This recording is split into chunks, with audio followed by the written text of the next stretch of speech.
Hi, welcome to Creating with Alex Hodge, Pinch Your Way to Peace. First, we're going to go over our tools that we'll be using for this tutorial. As you can see, you'll need some clay. I'm using B-Mix Comb 5. You'll need a bucket of clean water, a sponge, a rubber rib, a serrated rib if you have, and a wire tool. You can also use a Lazy Susan if that is available to you. If you don't have a rib at hand, you can use something like a credit card or old gift card. So we're going to start by cutting off some clay from the block. You'll need about 1 pound of clay per piece. If you wanted to start out smaller, that is also totally fine. If you have any sensitivities in your joints or hands, you want to make sure that you're using very soft clay, and I would also recommend starting with a smaller amount.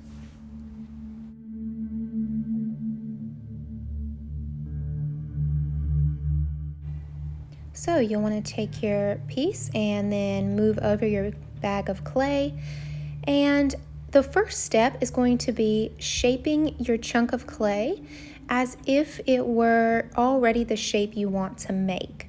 So what I mean by that is if you're making a tall-ish cup form, you want to make sure that you get your shape into a small cylinder.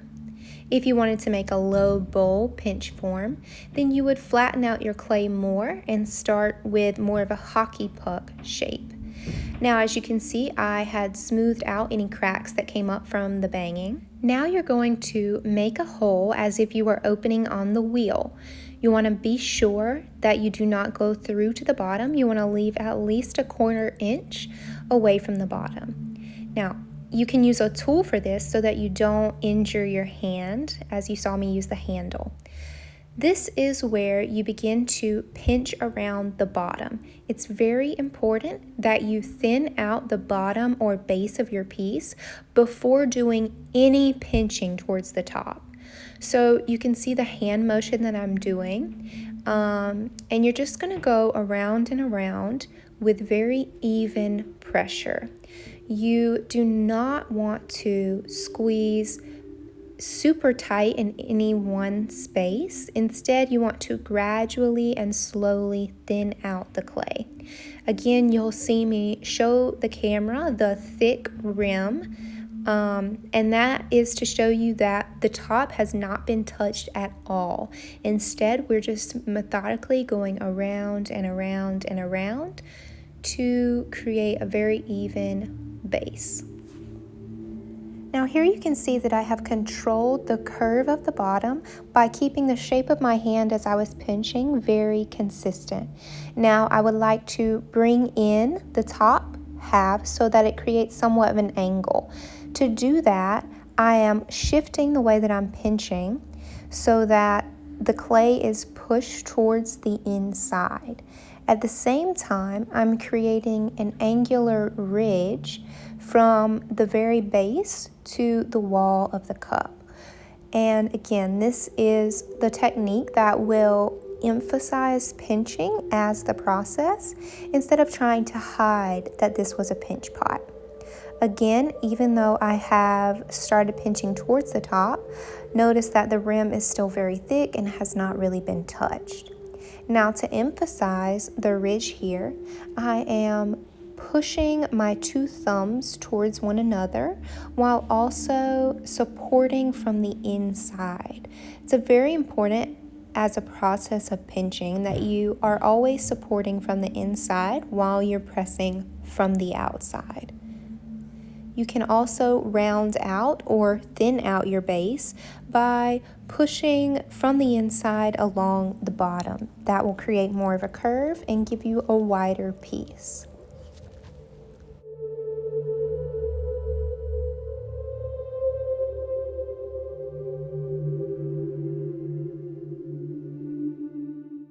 Now it is finally time to start pinching that top 2 inches of clay.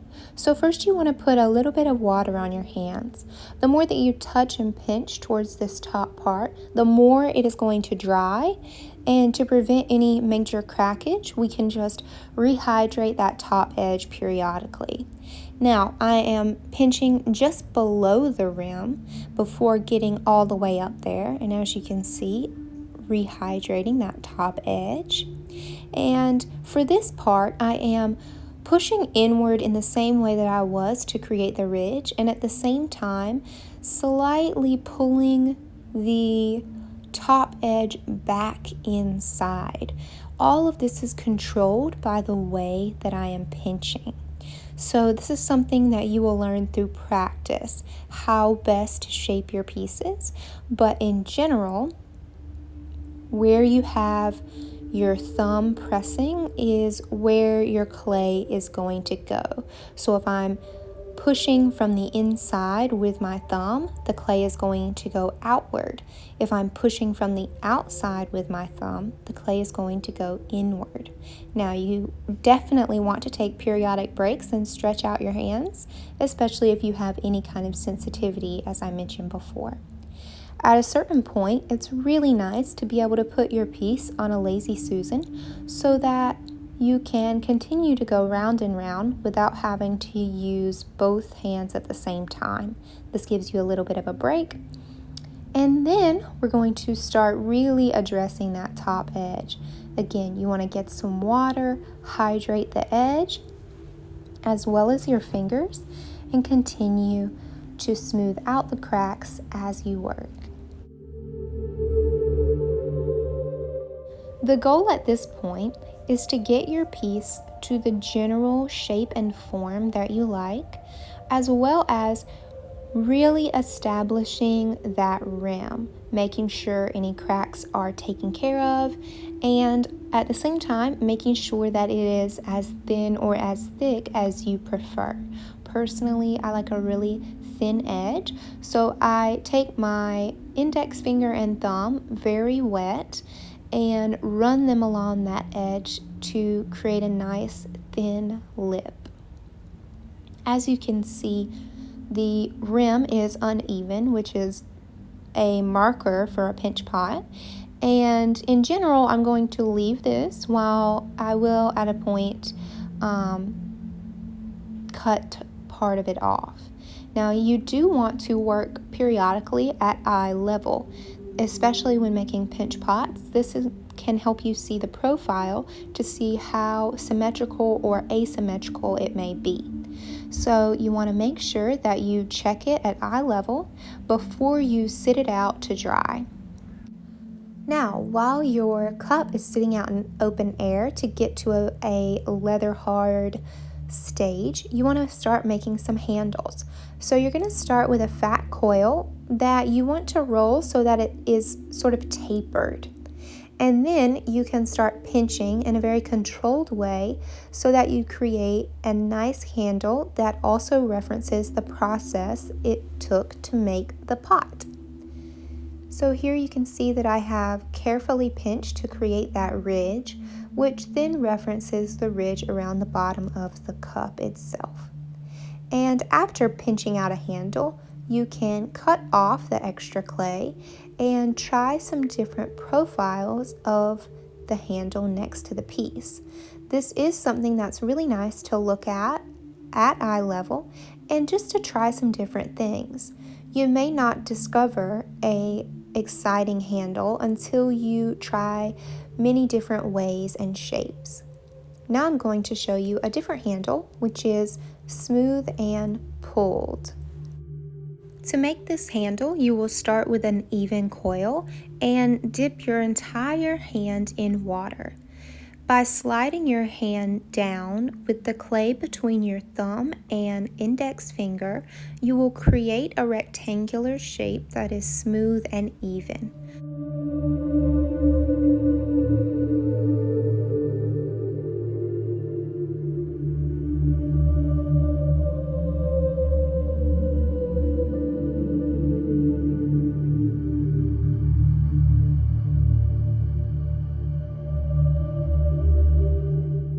note it is the motion and not the force that will slowly but surely slim out the handle so that it is a nice even shape. Then you can again cut off the extra clay and try some different profiles next to the pot. I highly recommend, if you do not have a standard handle style, that you try a bunch of different handles on your pinch pots. Because pinch pots are unique and have their own effect, it's really nice to try some different things. Now I'm going to do another pinchy handle, but I'm going to make the base on each end thicker than the handle part itself. This is a style that you see pretty often in pottery, where the place that it grabs the pot is a bit heftier than the handle itself. So I used a coil and then flattened each end on the table to achieve that sort of shape. Then you can take one finger with some water to smooth out that inside, and again, try the profile and see what you think. Now, you'll see that because of how the handle was made, it doesn't really fit nicely onto the pot. So instead of deforming the pot, we will pinch out those edges so that it attaches in a very smooth way. Now you'll let your handle and your cup set out in open air. You want to have them at a soft leather hard stage before attaching so that nothing is deformed. Now, I attach my handles always with a serrated rib, but you can also use something like a clay knife or a needle tool.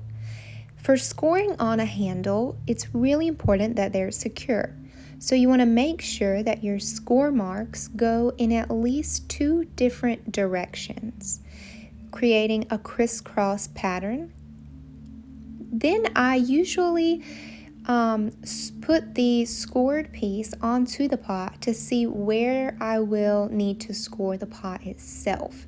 Notice I'm not really using much slip. Instead, what I'm doing is dipping my rib into my bucket of water so that small drips of water create slip on the surface of the clay. Immediately after attaching, you want to check your handle from a bird's eye view to make sure that you put it on in a straight way. And then you can address your rim. At this point, I am choosing to cut off a large bump that was on the lip and then smoothing out and slightly thinning out the clay where I cut it off. Again, using some water and a little bit more pinching to thin it out.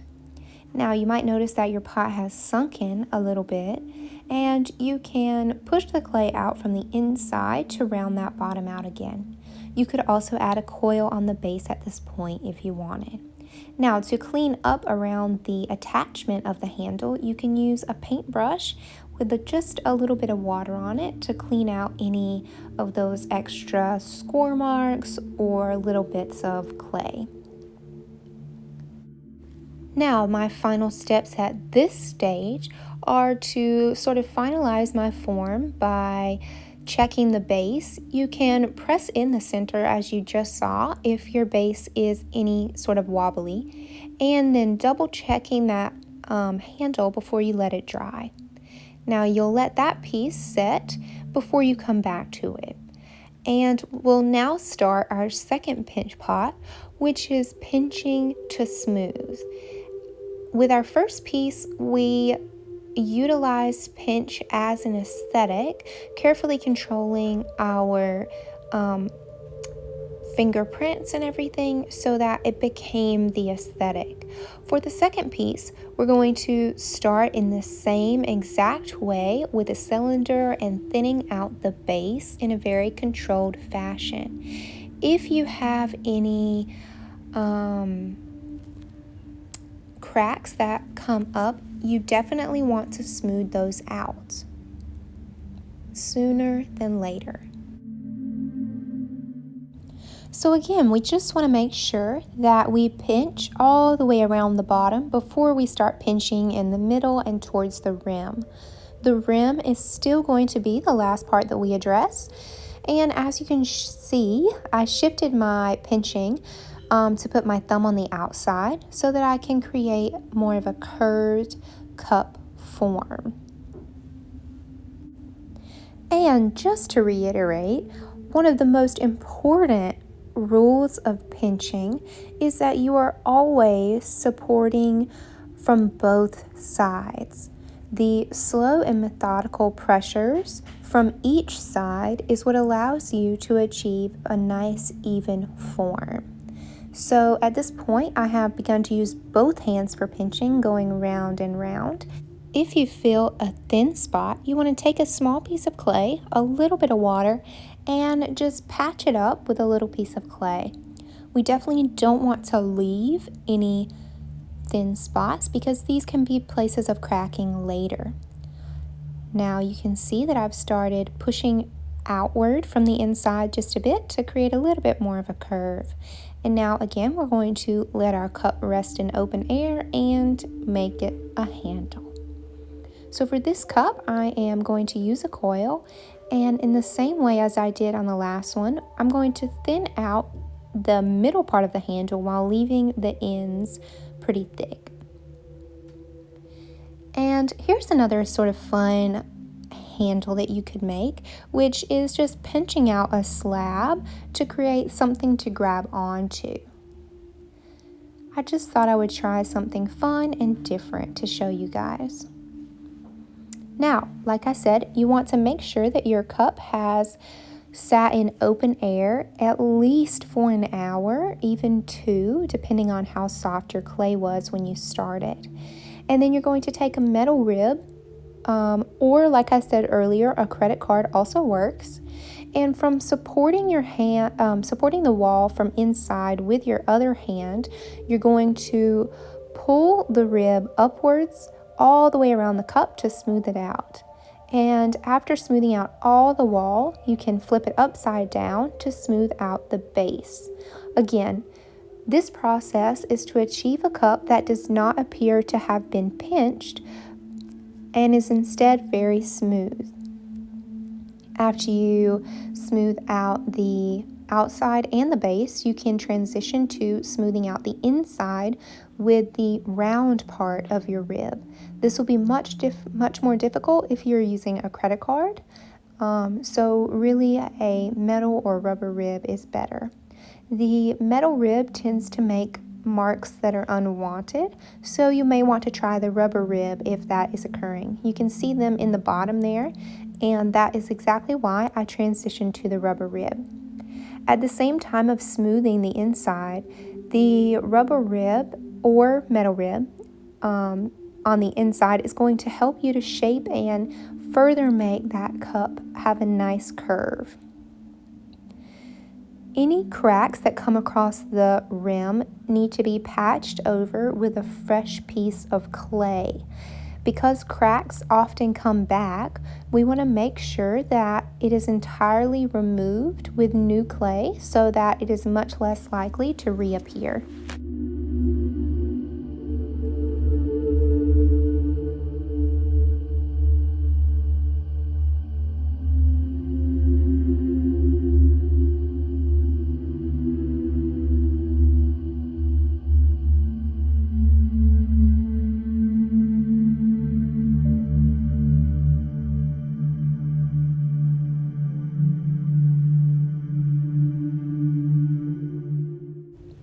After a good bit more shaping, I'm going to now address the rim. Again, getting some water on the hand and even using a sponge. You'll recall that for the first piece, we have not yet used the sponge at all. But since this cup is really emphasizing smoothness, we can use the sponge as long as we squeeze it out really well. We don't want to dump a bunch of water on there, but the slight dampness will help us achieve a very nice smooth surface. And we do want to remember to hydrate that rim periodically so that we don't get cracks reappearing.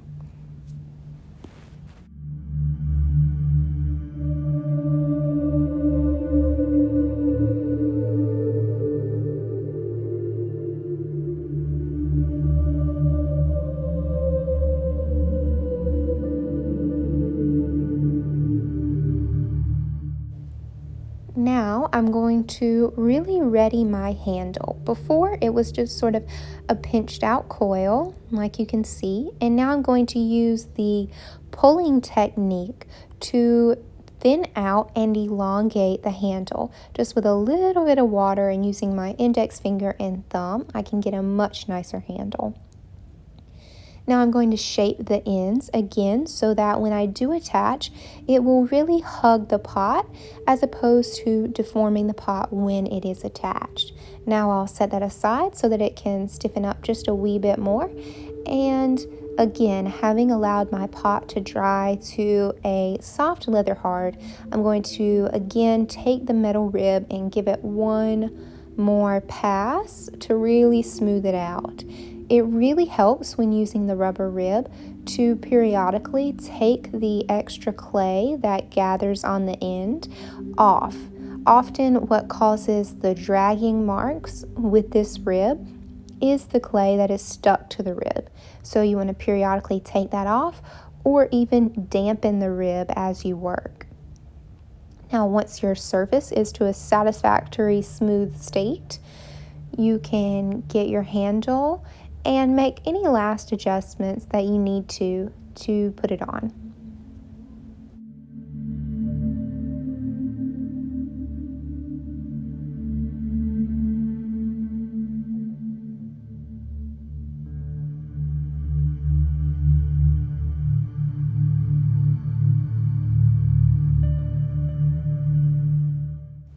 Here you can see the close-up of how the ends of the handle are shaped. And now I'm going to do my scoring with water on the rib. This shot shows you much better how you can see that I am dipping the rib in the water. You can also take your thumb with a little water and go around the edge to take off any of those extra pieces of clay. Again, slightly dampening the surface where the handle will go, scoring, and then attaching. Being sure to support and compress the wall into the handle by having my left hand inside while I'm attaching. You want to check that profile of your handle at eye level and perhaps give it a little lift so that it doesn't look kind of squashed on. Now you want to use that brush with a little bit of water around the edges to make sure you get any of those extra score marks or bits of clay that stick around. Any of those brush marks that are left over can be smoothed out with the sponge once the mug is at a very sufficient leather hard stage. Because of all the sponging and the ribbing, I have sort of re-softened the mug just a bit, and that tends to happen with these porcelain clay bodies.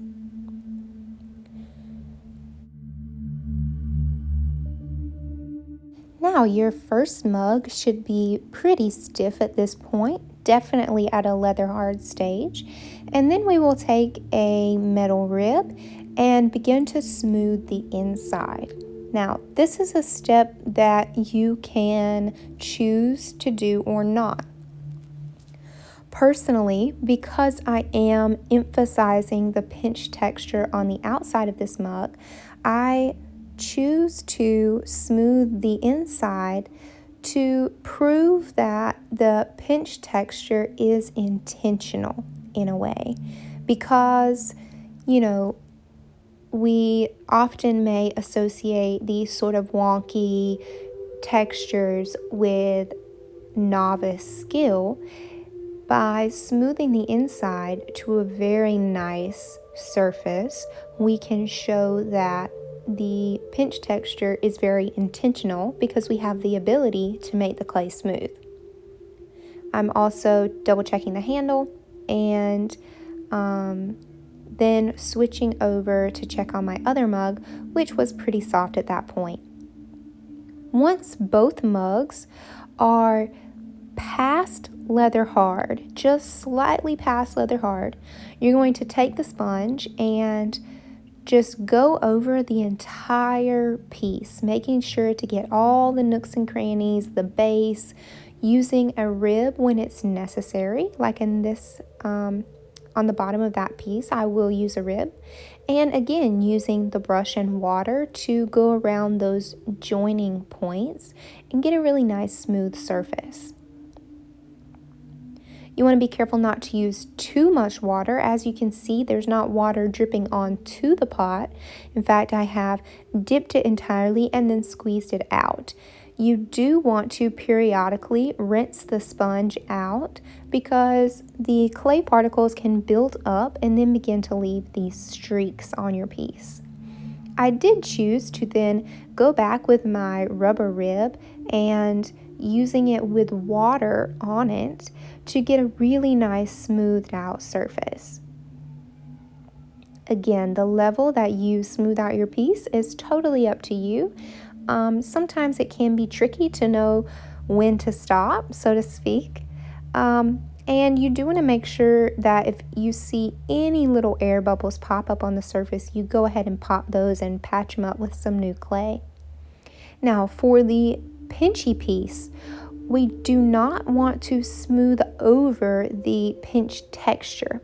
So it's really important that you don't use too much of the sponge on the outside of this piece. You may want to pass it over one light time, but our main focus is making sure that the bottom and the inside here are very smooth.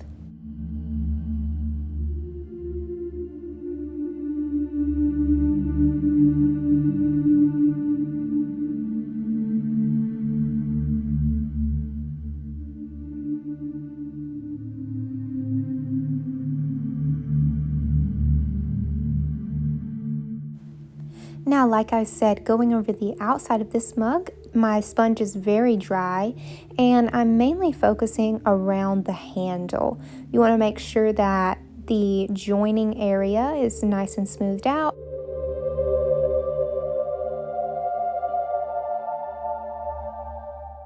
Once you've finished up this step, I do recommend that you let them dry under plastic for at least a day to equalize. Thank you so much for joining me in this tutorial, and I hope you have a happy time creating.